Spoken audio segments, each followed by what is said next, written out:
ഏവർക്കും സ്വാഗതം. ഇന്ന് ഞായറാഴ്ച, പതിവ് പോലെ സാലഡ് ഫോർ സൺഡേ എന്ന സീരീസിൽ പങ്ക്തിയിൽ നമ്മുടെ ധ്യാനം തുടരുകയാണ്.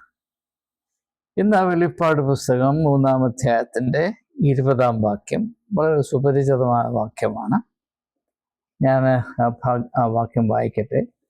ഞാൻ വാതിൽക്കൽ നിന്ന് മുട്ടുന്നു, ആരെങ്കിലും എൻ്റെ ശബ്ദം കേട്ട് വാതിൽ തുറന്നാൽ ഞാൻ അവൻ്റെ അടുക്കൽ ചെന്ന് അവനോടും അവൻ എന്നോടും കൂടെ അത്താഴം കഴിക്കും. ഇത് ലൗദോക്യ സഭയുടെ പശ്ചാത്തലത്തിൽ നടത്തുന്ന പ്രസ്താവനയാണ് എന്നറിയാൻ വയ്യാത്ത ആരും തന്നെ ഇല്ല. ഈ പ്രസ്താവനയുടെ പ്രത്യേകത ശ്രദ്ധിച്ചിട്ട് വേണം നമുക്കതിൻ്റെ അർത്ഥം മനസ്സിലാക്കാൻ ഒരു ചെറിയ ശ്രമം നടത്തേണ്ടത്. യേശു വന്ന വാതിൽക്കൽ മുട്ടുന്നത് ഒരു സഭയുടെ വാതിൽക്കലാണ്. എങ്കിലും അഭിസംബോധന ചെയ്യുന്നത് ആ സഭയിലെ ഓരോ അംഗങ്ങളെയും വ്യക്തിപരമായിട്ടാണ്. ഞാൻ അവനോടുകൂടെ അത്താഴം കഴിക്കും എന്നാണ് പറയുന്നത്, അവരോടുകൂടെ എന്നല്ല. ഈ ഒരു വ്യത്യാസം എൻ്റെ ശ്രദ്ധയിൽ പെട്ടെന്നാണ് പതിച്ചത്. ഇതിനു മുൻപ് ഇതെൻ്റെ ശ്രദ്ധയിൽപ്പെട്ടിട്ടുണ്ടായിരുന്നില്ല. പക്ഷെ ഇപ്പോൾ അത് മനസ്സിൽ തെളിഞ്ഞു വന്ന ശേഷം ഈ ഒരു പ്രസ്താവനയുടെ, ഈ ഒരു സംഭവത്തിൻ്റെ, സാഹചര്യത്തിൻ്റെ അർത്ഥം എന്നതിലേക്കുള്ള താക്കോലായിട്ട് ഞാൻ മനസ്സിലാക്കുന്നത് ഈ വ്യത്യാസമാണ്. ആ സഭയെപ്പറ്റി ചിന്തിക്കുമ്പോൾ ഒരു കൂട്ടമായിട്ടാണ് ചിന്തിക്കുന്നത്. യേശു അങ്ങനെ ആയിരുന്നില്ല, വ്യക്തികളായിട്ടാണ് യേശു ചിന്തിക്കുന്നത്. കാരണം എന്താണ് എന്ന് നാം മനസ്സിലാക്കേണ്ട വലിയ അത്യാവശ്യമുണ്ട്. സഭ എന്ന ആശയം, ചർച്ച് എന്ന ഐഡിയ യേശു അവതരിപ്പിച്ചു. പക്ഷേ യേശു വിഭാവന ചെയ്ത സഭയും പിൽക്കാലത്ത് നിലവിൽ വന്ന മനുഷ്യനിർമ്മിതമായ സഭകളും തമ്മിൽ യാതൊരു പൊരുത്തവുമില്ല എന്ന ഒരു യാഥാർത്ഥ്യം നാം എക്കാലത്തും ഓർത്തിരിക്കേണ്ടതിന് വേണ്ടിയാണ്. നാം തിരിച്ചറിയാതെ പോകരുത് എന്ന നിർബന്ധമുള്ളത് കൊണ്ടാണ് ഈ ഒരു പ്രസ്താവന, ഈ ഒരു സംഭവം വേദപുസ്തകത്തിൻ്റെ അവസാന പുസ്തകമായ വെളിപ്പാടിൽ സഭകൾക്ക് ദൂത് നൽകുന്നതിനോടുകൂടെ ഉൾപ്പെടുത്തിയിരിക്കുന്നത് എന്നതാണ് എൻ്റെ പച്ച പരമാർത്ഥം. എന്തുകൊണ്ടാണ്? 2 ചോദ്യങ്ങൾ നമുക്കിവിടെ ചോദിക്കണം. ഒന്ന്, എന്തുകൊണ്ടാണ് യേശു ലൗദോക്യ സഭയുടെ വെളിയിലായി പോയത്? അടിച്ചു വെളിയിൽ കളഞ്ഞു നമ്മൾ പറയത്തില്ലേ? സോ ലൗദോക്യ സഭ എന്തുകൊണ്ടാണ് യേശുവിനെ അടിച്ചു വെളിയിൽ കളഞ്ഞത്? 2, അങ്ങനെ വെളിയിൽ അടിച്ചു മാറ്റപ്പെട്ട, അല്ലെങ്കിൽ വഴിയിലേക്ക് ഇറക്കി വിടപ്പെട്ട യേശു എന്തുകൊണ്ടാണ് സഭയുടെ വാതിൽക്കൽ മുട്ടിയിട്ട് വ്യക്തികളെ അഭിസംബോധന ചെയ്തുകൊണ്ട് ആരെങ്കിലും എൻ്റെ സ്വരം കേട്ട് വാതിൽ തുറന്നാൽ ഞാൻ അകത്ത് വരികയും അവനോടുകൂടെ അത്താഴം കഴിക്കുകയും ചെയ്യുമെന്ന് പറയുന്നു? അതിന് കാരണം മറ്റൊന്നുമല്ല, സഭ ഒരു കൂട്ടമായി, സഭയൊരു ഭരണ ഘടകമായി, സഭയൊരു സ്ഥാപനമായി സ്ഥിതി ചെയ്യുമ്പോൾ സഭയെ ഒരു കൂട്ടമായി, ഒരു സ്ഥാപനമായി അഭിസംബോധന ചെയ്തിട്ട് യാതൊരു പ്രയോജനവുമില്ല. കാരണം ദൈവത്തിൻ്റെ സ്വരം കേൾപ്പാൻ കാതുള്ള ഒരു സംഘടനയും ഒരു സ്ഥാപനവും ഈ ഭൂമിയുടെ പരപ്പിലില്ല. അതതിൻ്റെ പച്ച പരമാർത്ഥമാണ്. അപ്പോൾ വ്യവസ്ഥാപിതമായ സഭയ്ക്ക് യേശുവിനെ ഉൾക്കൊള്ളുവാൻ കഴിയുകയില്ല എന്നും ആ സഭയ്ക്ക് ലൗകികമായ വ്യവസ്ഥാപിതമായ സ്ഥാപനങ്ങളുടെ സ്വഭാവം മാത്രമേ ഉണ്ടാകുകയുള്ളൂ എന്ന യാഥാർത്ഥ്യം നാം തിരിച്ചറിയേണ്ടതിന് വേണ്ടിയാണ് ഇതിവിടെ രേഖപ്പെടുത്തിയിരിക്കുന്നത്. വ്യവസ്ഥാപിതമായ സ്ഥാപനങ്ങളുടെ സ്വഭാവം എന്താണ് എന്ന് തിരിച്ചറിഞ്ഞുകൊണ്ട് തന്നെയാണ് യേശുവിൻ്റെ പിറവി തന്നെ സംഭവിക്കുന്നത്. നമുക്കറിയാം, യേശു പിറന്നപ്പോൾ മറിയയ്ക്ക് പ്രസവം അടുത്തപ്പോൾ അവൾക്ക് അഭയമായി തീരേണ്ടതിന് ഒരു സത്രത്തിൽ ചെന്ന് അഭയം പ്രാപിപ്പാൻ ശ്രമിച്ചു. അവിടെ ഒരു നോട്ടീസ് എഴുതി വെച്ചിരുന്നു, ഇവിടെ സ്ഥലമില്ല, ഇവിടെ ഇടമില്ല, നോ റൂം. അത് ഈ ലോകത്തിൻ്റെ എല്ലാ സ്ഥാപനങ്ങളുടെയും മാറ്റമില്ലാത്ത പൊതു സ്വഭാവമാണ്. ദൈവികമായ ഒരു പരിഗണനയ്ക്കും ഇടമില്ലാത്ത സ്ഥലത്തിൻ്റെ പേരാണ് ഈ ഭൂമിയുടെ പരപ്പിൽ മനുഷ്യർ നിർമ്മിച്ചു വെക്കുന്ന വ്യവസ്ഥാപിതമായ പ്രസ്ഥാനങ്ങൾ. സഭയും അപ്രകാരമുള്ള ഒരു പ്രസ്ഥാനമാണ്, ഒരു സ്ഥാപനമാണ്. പ്രസ്ഥാനമല്ല, സ്ഥാപനമാണ്. പ്രസ്ഥാനം എന്ന് പറഞ്ഞാൽ മൂവ്മെന്റ് എന്നും സ്ഥാപനം എന്ന് പറഞ്ഞാൽ ഇൻസ്റ്റിറ്റ്യൂഷൻ എന്നും മനസ്സിലാക്കുക. ഒന്ന് മറ്റതിൻ്റെ ഘടകവിരുദ്ധമാണ്. എനിക്ക് പിഴ പറ്റിപ്പോയി, നിങ്ങൾ ക്ഷമിക്കണം.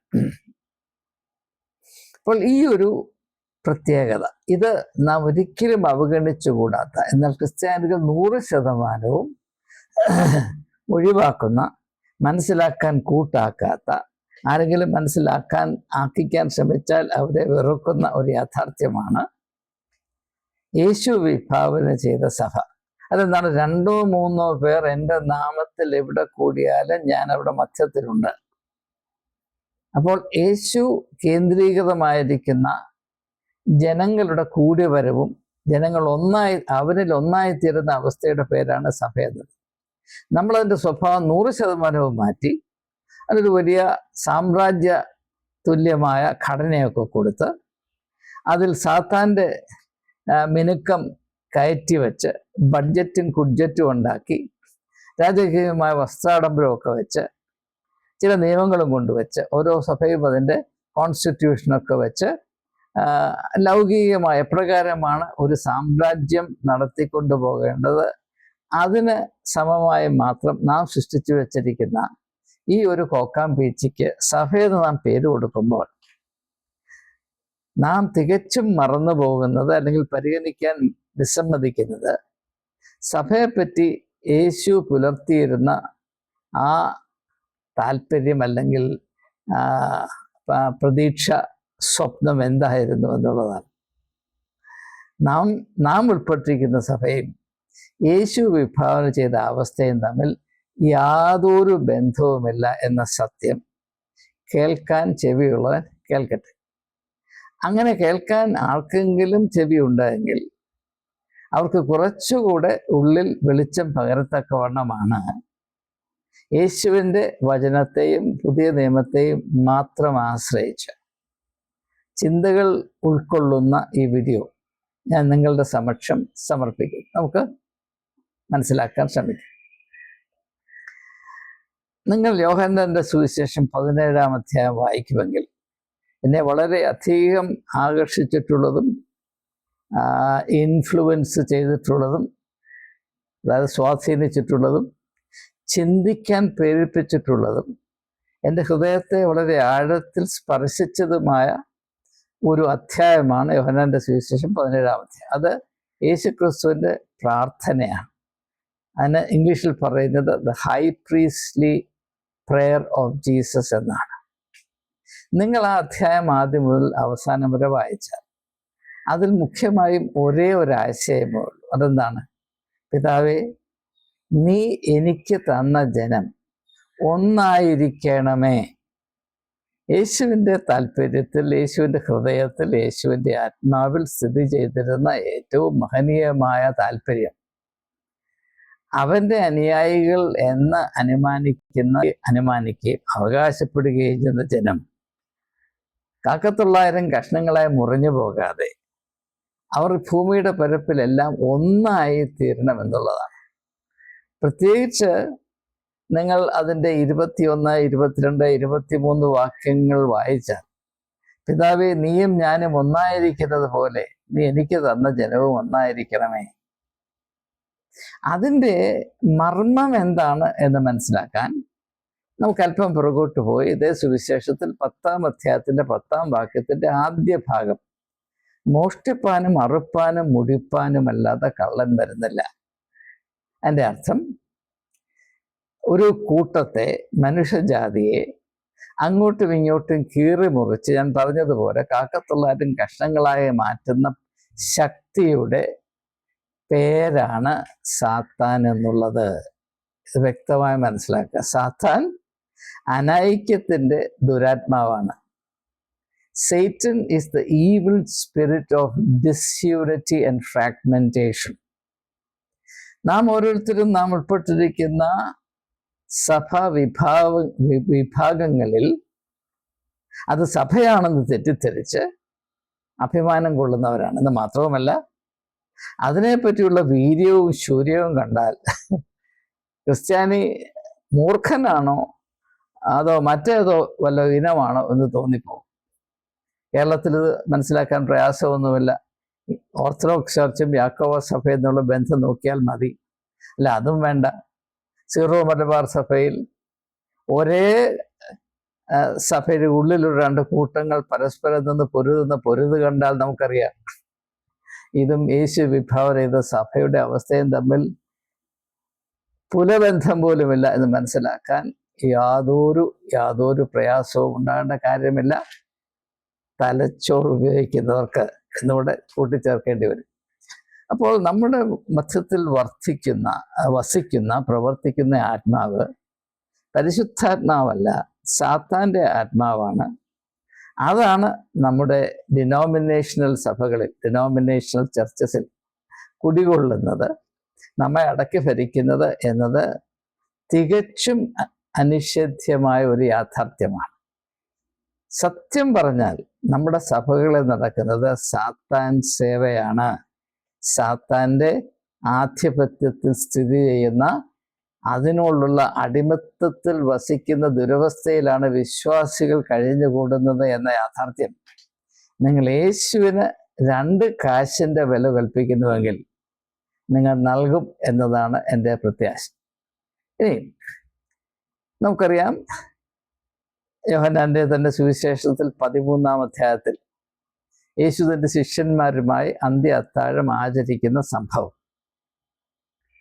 അതിൻ്റെ 34-ാം വാക്യത്തിലേക്ക് നമ്മൾ കടന്നു വരുമ്പോൾ തൻ്റെ ശിഷ്യന്മാർക്ക് അനുഗ്രഹിക്കപ്പെട്ട അവസ്ഥ പകർന്നു നൽകിയ ശേഷം അവരുടെ കാല് കഴുകി അവർ എപ്രകാരമുള്ള ദർശനത്തോടുകൂടെ ജീവിക്കണം, ഈ ലോകത്തിൻ്റെ അഹങ്കാരമായ അധികാരമോഹം വിട്ടൊഴിഞ്ഞ് ശ്രേണീബദ്ധമായ ഈ കാഴ്ചപ്പാടിൽ നിന്ന് വിടുതൽ പ്രാപിച്ച് മനുഷ്യരെല്ലാവരും ദൈവസന്നിധിയിൽ തുല്യ വിലയുള്ളവരാണെന്നും ആരും ആർക്കും മീതെയല്ലെന്നും താഴെയല്ലെന്നും പരസ്പരം സ്നേഹിക്കുന്നവർ ഒരേ തട്ടത്തിൽ കൈകോർത്ത് പിടിച്ച് നടക്കുകയും പ്രവർത്തിക്കുകയും ജീവിക്കുകയും ചെയ്യേണ്ടതാണ് എന്നുമുള്ള ഏറ്റവും ശ്രദ്ധേയമായ ആത്മീയ അറിവ് അവർക്ക് പകർന്നു കൊടുത്ത ശേഷം യേശു പറഞ്ഞു, ഞാൻ നിങ്ങൾക്ക് ഒരേ ഒരു കൽപ്പനയെ തരുന്നുള്ളൂ. A new commandment I give unto U.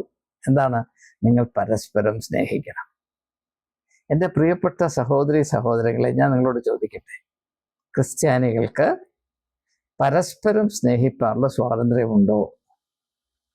ക്രിസ്ത്യാനികൾക്ക് പരസ്പരം സ്നേഹിക്കാനുള്ള സ്വാതന്ത്ര്യമുണ്ടോ? അതിൻ്റെ ഉത്തരം സത്യസന്ധമായി ഒന്ന് മനസ്സിലാക്കേണ്ടത് ചില ഉദാഹരണം ഞാൻ നിങ്ങളോട് പറയാം. ഞാൻ ഓർത്തഡോക്സ് സഭയെ പറ്റിയും യാക്കോബ സഭയെ പറ്റിയും പറഞ്ഞു. അതിലെ അംഗങ്ങൾ പരസ്പരം ഒരു വിധത്തിലും സഹകരിക്കരുത്. ഒരു ഓർത്തഡോക്സുകാരൻ ഒരു യാക്കോബക്കാരനെ കണ്ടാൽ അന്നേരമേ മുഖം തിരിഞ്ഞ് നടന്നുകൊള്ളണം.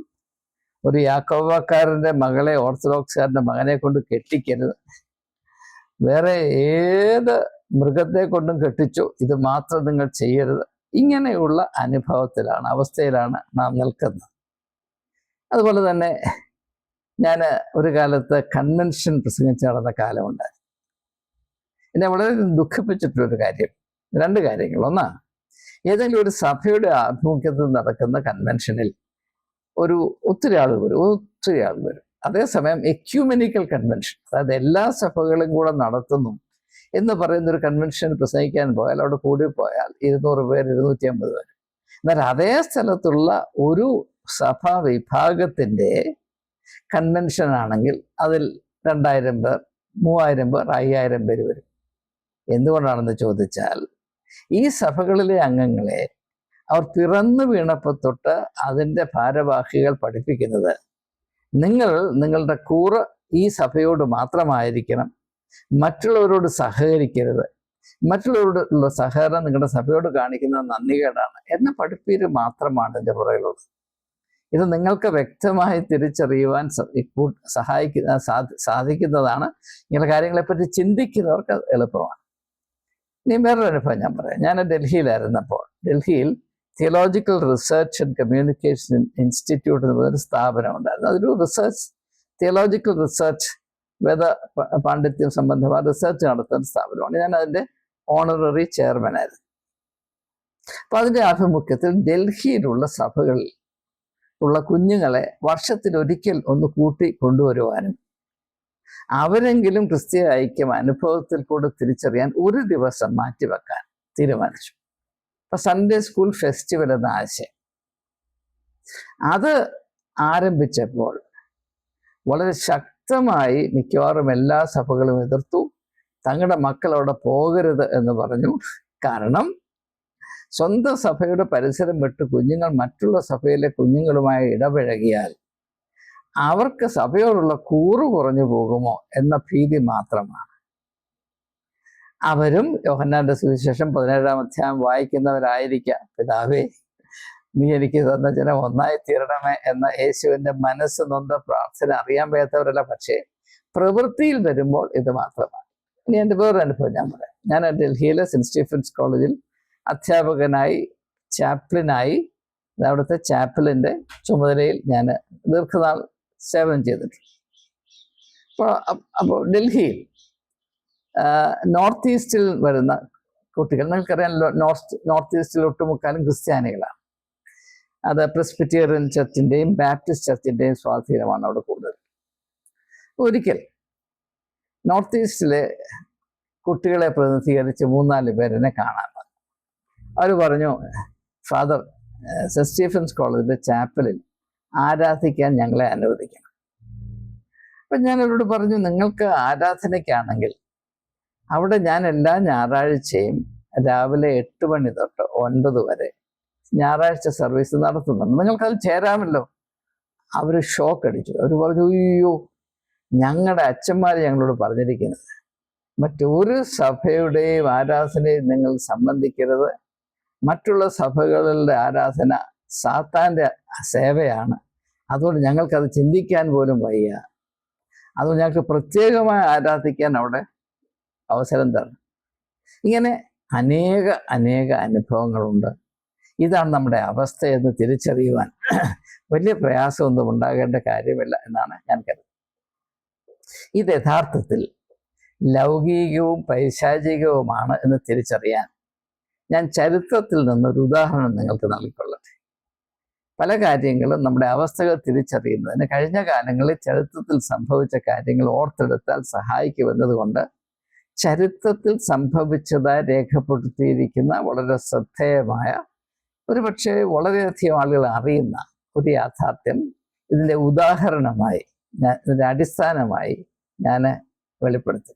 നിങ്ങൾക്കറിയാം, ഒരു കാലത്ത് റോമൻ സാമ്രാജ്യം, റോമൻ എംപയർ, അന്ന് അറിയപ്പെട്ട ലോകത്തിൻ്റെ എല്ലാ ഭാഗങ്ങളെയും അടക്കി ഭരിച്ചിരുന്നു. ആ കൂട്ടത്തിൽ പാലസ്റ്റൈനും അവിടെ കീഴെയായിരുന്നു. കർത്താവായ യേശു ക്രിസ്തു റോമൻ സാമ്രാജ്യത്തിൻ്റെ ഒരടിമയായിട്ടാണ് ജനിച്ചതും വളർന്നതും മരിച്ചതും ഒക്കെ നമുക്കറിയാവുന്ന കാര്യമാണ്. ഈ റോമൻ എംപയർ ഉണ്ടായിരുന്ന കാലത്ത് ഈ ലോകം മുഴുവനും ഒന്നായിരുന്നു.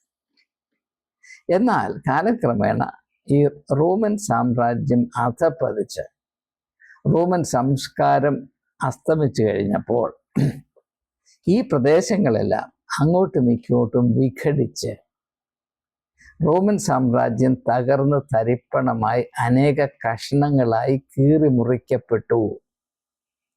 അങ്ങനെ ഒരു കാലത്ത് ഒരു സാമ്രാജ്യമായിരുന്നത് അനേക രാജ്യങ്ങളായി പരിണമിച്ചു. The Holy Roman Empire, the Roman Empire was fragmented into many pieces. അതെല്ലാം രാജ്യങ്ങളായി. അങ്ങനെ ഒരിക്കൽ ഒന്നായിരുന്ന റോമൻ സാമ്രാജ്യം പല തുണ്ടുകളായി, കഷ്ണങ്ങളായി കീറി മുറിക്കപ്പെട്ടപ്പോൾ, കഷ്ണീകരിക്കപ്പെട്ടപ്പോൾ, അതിൻ്റെ ഓരോ കഷ്ണവും മറ്റുള്ള കഷ്ണങ്ങളിൽ നിന്ന് മനഃപൂർവ്വം അകലം പാലിച്ചു. They isolated themselves from each other. അങ്ങനെ അകലം പാലിച്ചതിൽ കൂടെ ഒന്ന് മറ്റതിനോട് ശത്രുത ഉള്ളിൽ സംഭരിച്ചു. Enmity always arises out of distance and alienation. ഇപ്പൊ ഇന്ത്യക്കും പാകിസ്ഥാനും മധ്യേ ഒരു രേഖ വരച്ചില്ലായിരുന്നുവെങ്കിൽ ഈ ശത്രുത ഉണ്ടാകുമായിരുന്നു. അപ്പോൾ ഇതാണ് ചരിത്രത്തിൽ സംഭവിച്ചത്. അങ്ങനെ ഒരിക്കൽ ഒന്നായിരുന്ന ജനം, അതായത് റോമൻ സാമ്രാജ്യത്തിൽ ഒന്നായിരുന്ന ജനം, ആ സാമ്രാജ്യം കീറി മുറിക്കപ്പെട്ട അനേക തുണ്ടുകളായപ്പോൾ ഒരു രാജ്യത്തിൽ വസിക്കുന്ന ജനത്തിന് മറ്റൊരു രാജ്യവുമായി സഹകരിപ്പാനുള്ള സ്വാതന്ത്ര്യം നശിച്ചുപോയി. ഒരു രാജ്യത്തിൽ വസിക്കുന്ന ജനം മറ്റു രാജ്യത്തിൽ നിന്ന് അന്യവൽക്കരിക്കപ്പെട്ടു പോയി. നിങ്ങൾ ഞങ്ങളുടേതല്ല, ഞങ്ങളുമായി യാതൊരു ബന്ധവും. നമുക്കറിയാം, ഫ്രാൻസും ഇംഗ്ലണ്ടും വളരെ അടുത്ത് കിടക്കുന്ന രാജ്യങ്ങളാണ്. ഈ രണ്ട് രാജ്യങ്ങൾ തമ്മിൽ നടത്തിയിട്ടുള്ള യുദ്ധങ്ങൾ ഏതാണ്ട് നമ്മുടെ കേരളത്തിലെ ഓർത്തഡോക്സ് സഭയും യാക്കോബ സഭയും തമ്മിലുള്ള ബന്ധത്തെ അനുസ്മരിപ്പിക്കുന്നതാണെന്ന് പറഞ്ഞാൽ പോലും എന്നാണ് ഞാൻ കരുതുന്നത്. ഇത് ചരിത്രത്തിൽ പൊന്തി നിൽക്കുന്ന, നമ്മെ തുറിച്ചു നോക്കുന്ന സംഭവങ്ങളാണ് ഞാൻ നിങ്ങളുടെ ശ്രദ്ധയിൽപ്പെടുത്തുന്നത്. ഇതുപോലെ തന്നെ ഒരു കാലത്ത് ഒന്നായിരുന്ന, അതായത് ദൈവരാജ്യ സങ്കല്പത്തിൽ ഒന്നായിരുന്ന വിശ്വാസികൾ, believers who were one as members of the kingdom of God, അവർക്ക് എന്ത് പറ്റി? ആ അവസ്ഥയിൽ നിന്ന് വഴുതിപ്പോയിട്ട് ദൈവരാജ്യത്തെ മനുഷ്യൻ അവൻ്റെ പൈശാചികമായ താല്പര്യത്തിൻ്റെ വാളുകൊണ്ട് വെട്ടിക്കീറി മുറിച്ച് ഒരു കാക്കത്തൊള്ളായിരം കഷ്ണങ്ങളാക്കി മാറ്റി അതിൽ ഓരോന്നിലും ആളുകളെ പിടിച്ച് അമർത്തി വെച്ച് അവർക്ക് സഹവിശ്വാസികളായ ക്രിസ്ത്യാനികളെ തിരിച്ചറിയാനോ അവരുമായി സഹകരിപ്പാൻ പോലുമുള്ള സ്വാതന്ത്ര്യമില്ലാതെയായി. യേശു പറഞ്ഞു, നിങ്ങൾ അന്യോന്യം സ്നേഹിക്കണമെന്ന് പറഞ്ഞു. അന്യോന്യം സ്നേഹിക്കേണ്ട സ്വാതന്ത്ര്യം നമ്മളിൽ നിന്ന് അന്യവൽക്കരിച്ചത്, പിടിച്ചു പറിച്ച് മാറ്റിക്കളഞ്ഞത് യേശുവല്ല, ദൈവമല്ല, പിശാചാണ്. ആ പിശാച് രാജ്യത്വം ചെയ്യുന്ന അവസ്ഥയുടെ സ്ഥാപനത്തിൻ്റെ പേരാണ് ഞാൻ പറയുന്നത്. നിങ്ങൾ മനസ്സിലാക്കണം, നാം കൈകാര്യം ചെയ്യുന്ന വിഷയം എത്ര മൂർച്ചയുള്ളതാണ്. അതിൻ്റെ സത്യം മനസ്സിലാക്കാൻ ആർക്കെങ്കിലും നട്ടലുണ്ടെങ്കിൽ അവർക്ക് പ്രയോജനപ്പെടട്ടെ എന്നതുകൊണ്ടാണ് ഞാനിത് പറയുന്നത്. അപ്പോൾ ഈ ഒരവസ്ഥ മനുഷ്യന് ശാപം മാത്രമേ വരുത്തി വെക്കുകയുള്ളൂ. ഇത് മനുഷ്യന്റെ മനുഷ്യത്വത്തിന് സംഭവിക്കാവുന്ന ഏറ്റവും ഭീകരമായ അധപ്പതനവും രോഗവുമാണ് എന്ന് യേശു തിരിച്ചറിഞ്ഞു. അതിനെപ്പറ്റി യേശു എപ്പോഴും ബോധവാനായിരുന്നു. നമുക്കറിയാം, യോഹന്നാന്റെ സുവിശേഷം 4-ാം അധ്യായത്തിൽ യേശു അതുകൊണ്ടാണ് ശമര്യക്കാരുടെ നാട്ടിലേക്ക് പോവുകയും അവിടെ ഒരു സ്ത്രീയുമായ സംഭാഷണം നടത്തി ദൈവം ആ മലയിലുമല്ല ഈ മലയിലുമല്ല എന്ന് അവളെ പഠിപ്പിക്കും. കാരണം ദൈവം ആ മലയിലാണ്, അല്ലെ ദൈവം ഈ മലയിലാണ് എന്നാണ് പുരോഹിതവർഗം എപ്പോഴും കള്ളം പറഞ്ഞുകൊണ്ടിരിക്കുന്നത്. കള്ളം പറയുന്നവൻ പിശാചിന്റെ ജോലിയാണ് ചെയ്യുന്നതെന്ന് യേശു പറഞ്ഞിട്ടുണ്ട്. അതുകൊണ്ട് പിശാചിനെ കള്ളൻ, മോഷ്ടിപ്പാനും ഉറപ്പാനും മുടിപ്പാനും അല്ലാത്ത കള്ളൻ വരുന്നില്ല, കള്ളം പറയുന്നവൻ കള്ളൻ. അങ്ങനെ കള്ളന്റെ വായിൽ നിന്ന് കേട്ടിട്ടാണ് ശമര്യക്കാരൻ പറഞ്ഞത്, എൻ്റെ കയ്യിൽ നിന്ന് വെള്ളം കുടിക്കാൻ നിനക്ക് ഒക്കുമോ? കാരണം നിന്റെ ദൈവം അവിടെ കിടക്കുകയല്ലേ. ഇതാണ് മതം എന്ന് പറയുന്നത്. അപ്പോൾ ഈ മലയിലുമല്ല ആ മലയിലുമല്ല. കാരണം എന്താണ്? ഈ മലകളെ എല്ലാം സൃഷ്ടിച്ചത് ഒരേ ദൈവമാണ്. ആ സത്യം അറിയുന്ന പുരോഹിതവർഗമാണ് അറിഞ്ഞുകൊണ്ട് കള്ളം പറയുന്നത്. നിന്റെ ദൈവം ആ മലയിലും ഞങ്ങളുടെ ദൈവം ഈ മലയിലുമാണ്. അത് വിശ്വസിക്കാത്തവൻ ഈ സഭയോട് കൂറുള്ളവനല്ല, അവനെ വെളിയിൽ കളയണം എന്ന് പറയും.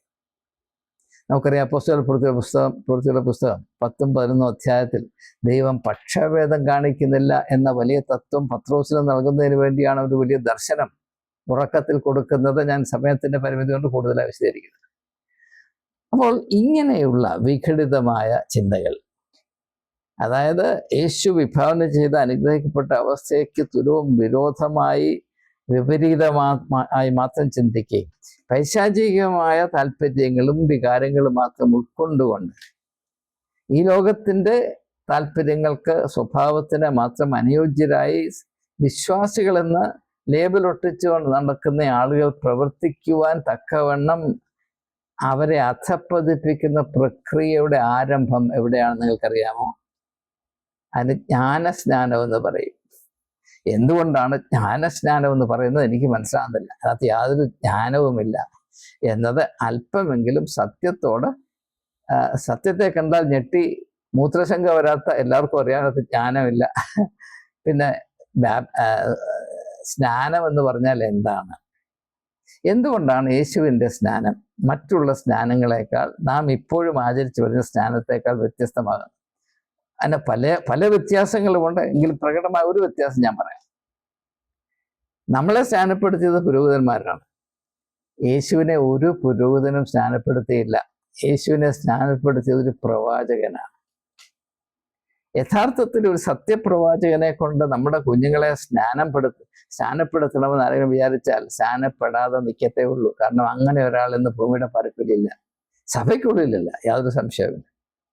അപ്പം അതുകൊണ്ട് നാം തിരിച്ചറിയേണ്ട ഒരു യാഥാർത്ഥ്യം, യേശുവിൻ്റെ സ്നാനത്തിൽ കൂടെ സംഭവിച്ചത് എന്താണ് എന്ന് യോഹന്നാന്റെ സുവിശേഷം 10-ാം അധ്യായത്തിന്റെ 30-ാം വാക്യത്തിൽ യേശു വളരെ വ്യക്തമായി പറയുന്നുണ്ട്. ഞാനും എൻ്റെ പിതാവും ഒന്നാകുന്നു. യേശുവിൻ്റെ സ്നാനത്തിൻ്റെ അർത്ഥം ആ സ്നാനത്തിൽ കൂടെ അവൻ്റെ പിതാവായ ദൈവത്തോട് ഒന്നായി ചേർന്നു എന്നുള്ളതാണ്. നമ്മുടെ സ്നാനത്തിൻ്റെ അർത്ഥം എന്താണ്? നാമും നമ്മുടെ സഭയുമായി ഒന്നായി ചേർന്നു എന്നുള്ളതാണ്. ഇതെത്രയോ വലിയ അപകടമാണ്, അസത്യമാണ് എന്നത് നമുക്ക് തിരിച്ചറിയാൻ കഴിയാതെ പോകുന്നു. സങ്കടമാണ്. ഇത് യേശുവിൻ്റെ സ്നാനത്തിൻ്റെ അനുകരണമായിട്ടാണെന്ന് പറയുന്നത് ഭൂലോകത്തിലേക്കും വലിയ നട്ടാൽ കുരുക്കാത്ത കള്ളമാണ്, പച്ചക്കള്ളമാണിത്. ദയവായി മനസ്സിലാക്കുക. അതുമായിട്ട് എന്തെങ്കിലും ബന്ധമുണ്ടെങ്കിൽ യേശുവിൻ്റെ സ്നാനത്തിൽ കൂടെ സംഭവിച്ച കാര്യങ്ങൾ നമ്മുടെ ജീവിതത്തിൽ സംഭവിക്കണ്ടേ? വല്ല സാമ്യമുണ്ടോ? Is there any similarity between the two? ഏതെങ്കിലും ഒരു കാര്യത്തിൽ സാമ്യമുണ്ടെന്ന് നിങ്ങൾക്ക് പറയാനോ? പിന്നെ നാം ഇതിനാണ് എന്താ പറയുന്നത്, ഹോളി ബാപ്റ്റിസം എന്ന് പറയുന്നത് എന്തിനാണ്? അപ്പോൾ യേശുവിൻ്റെ സ്നാനത്തെ അനുകരിച്ചാണ് ഇത് ചെയ്യുന്നതെന്ന് പറഞ്ഞാൽ അതിനേക്കാൾ വലിയ കള്ളമില്ല എന്നത് ഒരു യാഥാർത്ഥ്യമാണ്. അപ്പോൾ യേശു തൻ്റെ സ്നാനത്തിൽ കൂടെ തൻ്റെ പിതാവിൽ വസിച്ച് അവരുടെ ഹിതം തിരിച്ചറിഞ്ഞ് അത് ലോകത്തിൽ പ്രാവർത്തികമാക്കുവാൻ തന്റെ ജീവനെ ഒഴിഞ്ഞു വെച്ചുവെങ്കിൽ നാം നമ്മുടെ സ്നാനത്തിൽ കൂടെ ആകെപ്പാടെ നേടുന്നത് നമ്മുടെ സഭാ വിഭാഗത്തോട് താതാത്മ്യം പ്രാപിച്ച് അതിൻ്റെ താല്പര്യത്തിൻ്റെ അടിമയായി നിൽക്കുകയും അത് പറയുന്ന കാര്യങ്ങൾ അത് എത്ര പൊട്ടത്തരമാണെങ്കിലും മൊണ്ണത്തരമാണെങ്കിലും അതുപോലെ അനുസരിച്ച് ഒരു ജീവിതം പാഴാക്കുകയും മാത്രമാണ് ചെയ്യുന്നത് എന്നത് തിരിച്ചറിയുവാൻ നമുക്ക് ദൈവം കൃപ നൽകട്ടെ. അപ്പോൾ വാസ്തവത്തിൽ നമുക്ക് നമ്മുടെ സഭയിലുള്ള ബന്ധം നമ്മുടെ രാജ്യത്ത് പൗരത്വം പ്രാപിക്കുന്നത് പോലെ മാത്രമാണ്. പൗരന്മാരാകുന്നതുകൊണ്ട് ചില ആനുകൂല്യങ്ങളുണ്ട്. നാം ഒരു സഭയുടെ അംഗങ്ങളാകുമ്പോൾ ആനുകൂല്യങ്ങളുണ്ട്. അതെല്ലാം മറ്റൊന്നും നമുക്ക് അറിവില്ല, ബോധമില്ല, താല്പര്യമില്ല. യേശുവിൻ്റെ സ്നാനം എന്താണെന്ന് അന്വേഷിച്ചറിയാൻ ആരും കൂട്ടാക്കിയിട്ടുമില്ല. അതുകൊണ്ട് അറിവില്ലാത്തത് കൊണ്ട് സഭ കാണിക്കുന്ന ഈ ഒരു ഫൂസ്ഫാസാണ് ജ്ഞാനസ്നാനം എന്ന ഒരു സംജ്ഞയിൽ, ഒരു സങ്കല്പത്തിൽ നാം വളരെ സന്തോഷത്തിൽ കഴിഞ്ഞുകൂടുകയാണ്.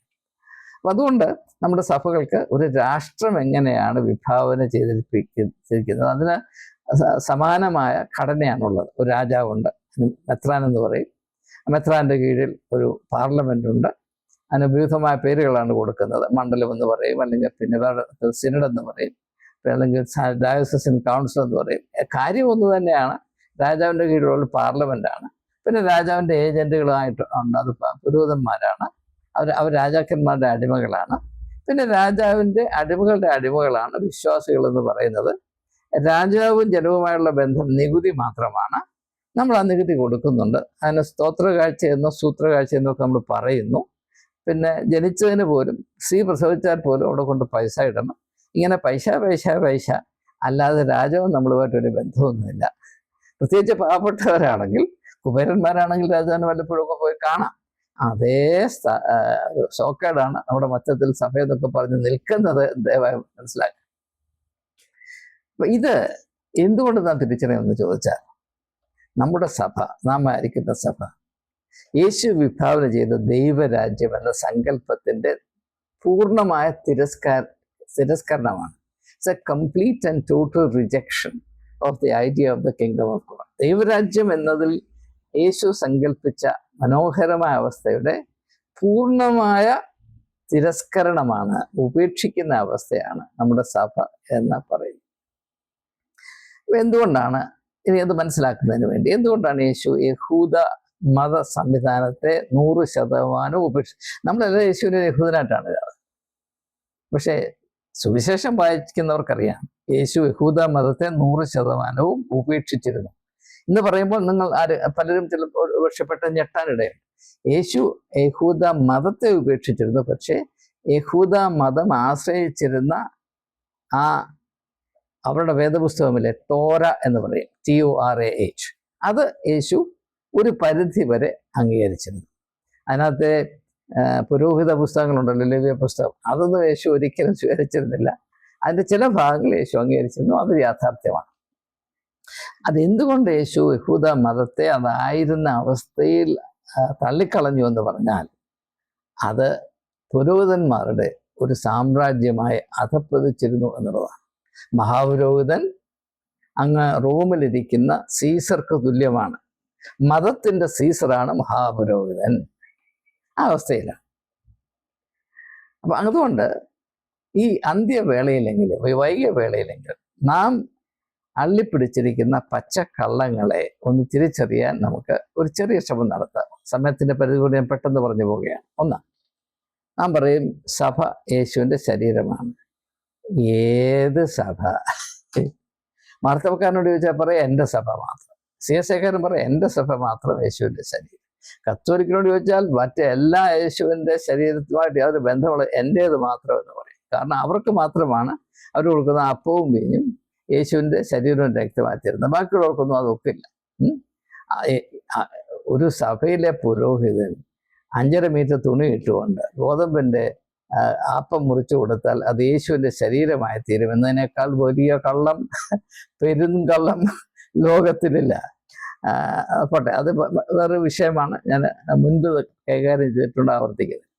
അപ്പോൾ സഭ യേശുവിൻ്റെ ശരീരമാണെന്ന് പറഞ്ഞാൽ ശരീരത്തിന് ഒരു അഖണ്ഡതയില്ലേ? നിങ്ങളുടെ ശരീരം ഒരു 50,000 കഷ്ണമാക്കി മാറ്റിയിട്ട് എന്ത് നേടാനാണ്?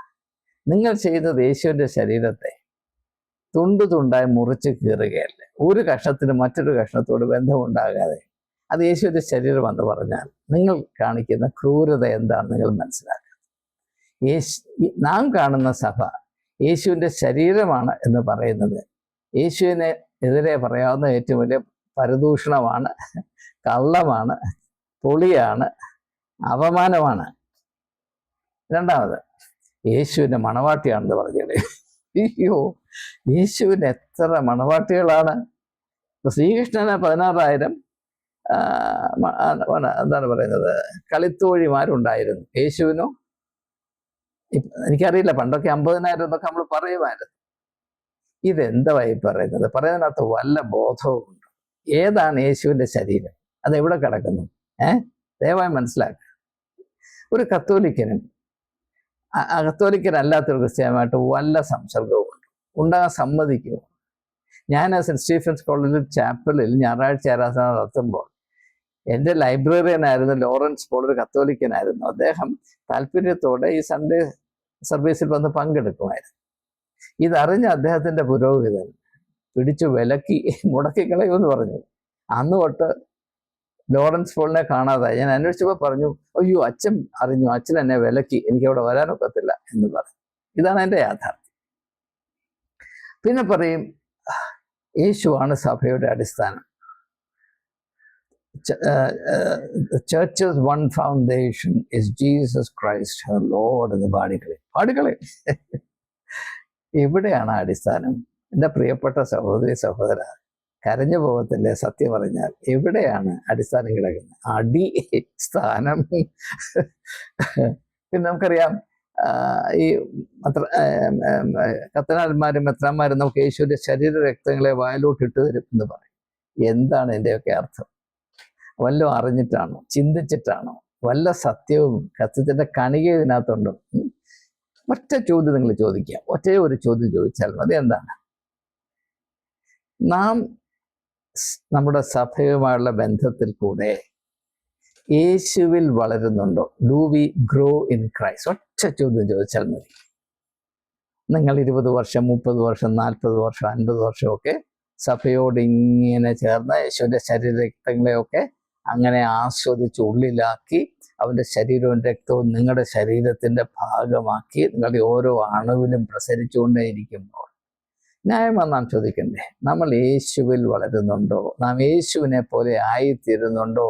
Do we grow in Christ through the church? അപ്പൊ പറയാം അതുകൊണ്ടുണ്ടെന്ന് പറയും. അങ്ങനെ പറയുന്നതിൽ ആ അവകാശവാദത്തിൽ എന്തെങ്കിലും സത്യമുണ്ടോ എന്നറിയാൻ ഒരു കാര്യം ഒന്ന് പരിഗണിക്കുക. അതായത് അങ്ങനെ യേശു വളർച്ചയെന്ന് പറഞ്ഞാൽ വളർച്ചയുടെ തെളിവ് എന്താണെന്ന് യേശു പറഞ്ഞിട്ടുണ്ട്. നല്ല ഫലം കായ്ക്കും. അങ്ങനെ നാം യേശുവിൽ വളരുന്നത് കൊണ്ട് യേശുവിൻ്റെ വ്യക്തിത്വത്തെ സൂചിപ്പിക്കുന്നതായ എന്തെങ്കിലും ഫലം പുറപ്പെടുവിക്കാൻ നമുക്ക് കഴിയുന്നുണ്ടോ? അങ്ങനെ കഴിയണമെന്നതിനെപ്പറ്റി നമുക്ക് വല്ല താല്പര്യം പോലും ഉള്ളിൽ അനുഭവിക്കുന്നുണ്ടോ എന്ന് ചോദിച്ചാൽ മതി.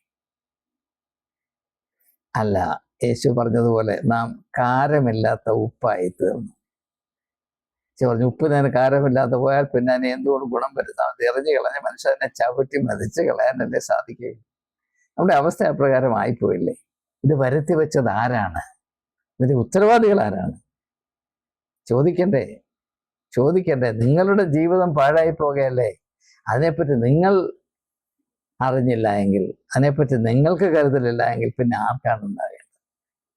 ഇത് വളരെയധികം ശ്രദ്ധ അർഹിക്കുന്ന ഒരു വിഷയമാണെന്നും ഇത് അവഗണിക്കുന്നത് അപകടമാണെന്നും സൂചിപ്പിക്കാനാണ് മത്തായിയുടെ സുവിശേഷം 7-ാം അധ്യായത്തിന്റെ 21, 22, 23 വാക്യങ്ങളിൽ യേശു പറയുന്നത്. അന്ന് പലരും വന്നതിനോട് പറയും, കർത്താവേ കർത്താവേ നാമത്തിൽ നിങ്ങൾ അതും ഇതുമൊക്കെ ചെയ്തു, വലിയ കാര്യങ്ങളൊക്കെ ചെയ്തു. അപ്പോൾ ഞാൻ അവരോട് പറയും, അധർമ്മം പ്രവർത്തിക്കുന്നവരെ ഞാൻ നിങ്ങളെ അറിയുന്നില്ല. 50 വർഷം തലയിൽ മുണ്ടിട്ട് പള്ളിയിലിരുന്ന് വറയ്ക്കുമുറവൻ അടിക്കുകയും കുറിയലൈസോനും ഒക്കെ വരയ്ക്കുകയും ഒക്കെ ചെയ്ത ആളുകളോടാണ് പറയുന്നത്, ഞാൻ നിങ്ങളെ അറിയുന്നില്ല. ഇത് ഞാനല്ലല്ലോ പറഞ്ഞ, യേശുവാണല്ലോ പറഞ്ഞ. കാര്യം എന്താണ്?